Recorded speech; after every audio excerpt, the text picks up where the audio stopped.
Hola, buenos días, tardes o noches. En este video hablaremos sobre los hechos que fueron los principales detonantes de la primera intervención francesa en México, conocido también como la Guerra de los Pasteles, conflicto ocurrido entre ambos países.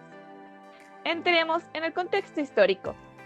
México, después de su independencia, buscaba hacer tratos internacionales con representantes que eran primer potencia mundial.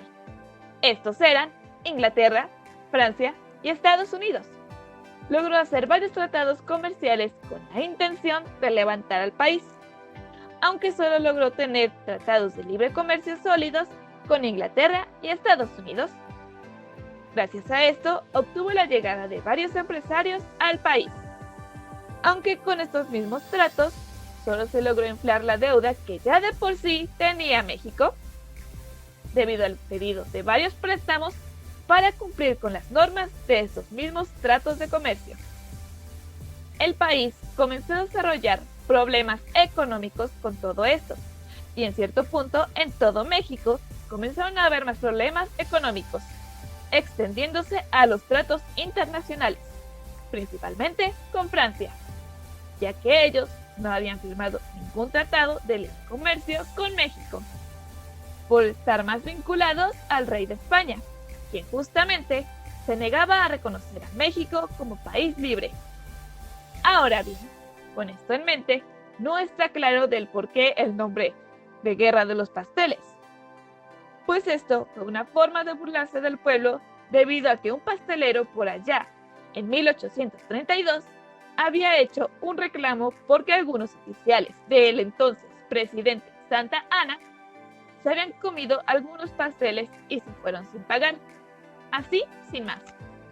Fue la gota que derramó el vaso. Francia usó esto como excusa para que viniera el mismísimo Charles Baudin, quien era un gran marinero y militar. Fue el encargado de cobrar una deuda al país de 60,000 pesos, convocando a una gran reunión con aquellos mexicanos, y que, evidentemente, quienes se negaron a pagar. Esto llevó a que en 1838 un grupo de franceses terminaran en un puerto de Veracruz protestando el pago del dinero y dando como fecha límite el 15 de abril. Pero claro, como su buen país que es México, mantenían su propuesta de no pagar aquella deuda. Esto provocó que el 21 de noviembre los franceses bombardearan el fuerte de San Juan, dando inicio a la guerra entre ambos. En consecuencia de este conflicto, Francia terminó bloqueando el acceso a otros países europeos, a uno de los mercados más importantes de América, lo cual provocó que al mes de haberse iniciado este conflicto con los combates en tierra, se enviara un representante de Inglaterra como mediador y embajador. El encargado de esta acción fue Richard Pakenham, aunque fue con el propósito de dar una tregua entre ambos. Además, la Marina Británica mandó una flota a las costas de las Indias Occidentales y así suspender la agresión por parte de Francia. Ya para el 9 de marzo de 1839, con la ayuda del embajador inglés, se logró firmar un tratado de paz, en el que México se comprometió a pagar las indemnizaciones, pero no mantener las garantías para los extranjeros en el futuro. Claro, por su parte, Francia retiró sus flotas invasoras. La solicitud que habían hecho de indemnización por los gastos de la guerra, además de las declaraciones provisionales que habían hecho en 1837, que pretendía firmar a México y devolvió los buques incautados. Pero, ¿por qué hizo falta este mediador? Durante el periodo en el que estaba Baudin, no solo comenzó a pedir los 60,000 pesos, sino que pide las siguientes destituciones: compromiso del pago puntual de las deudas a Francia, trato igual al de las naciones extranjeras que eran más favorecidas, excepción a favor de los franceses residentes en México. Esto quiere decir que estuviera fuera de los impuestos de guerra o contribuciones semejantes. La renuncia por parte de México a reclamar los daños, prejuicios ocasionados por la guerra y el bloqueo. Y por último, el pago de 200,000 pesos más por los gastos de la división naval. Por esto mismo, el mediador, por parte de Inglaterra, fue casi un salvador de una futura invasión, por parte de Francia, que si no se dieron cuenta era parte de la idea de tantas exigencias y futuras excusas para atacar al país.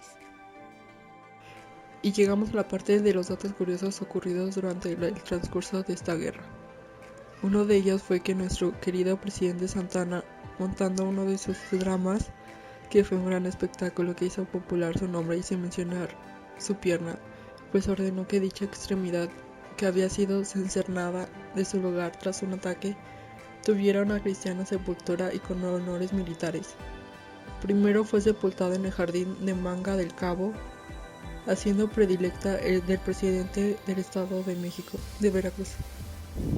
Aunque claro, esto no fue lo único en ese momento. Después de este ataque, cuando él estaba en una camilla, se dispuso a dictar una carta con una exageración y tono heroico de las acciones que habían hecho, y según habían logrado vencer con la retirada de los franceses, dado a entender que estaba a punto de morir de un momento a otro. Aunque claro, esto no era así, ya que no estaba herido de gravedad y hasta dicho en una carta de 15 páginas. Regresando al asunto de su extremidad, años después sería exhumada y trasladada a la Ciudad de México, donde le harían un nuevo entierro con honores el 27 de septiembre de 1842, en el cementerio de Santa Paula, en lo que hoy es el Paso de la Reforma Norte, en medio de un gran desfile militar y político.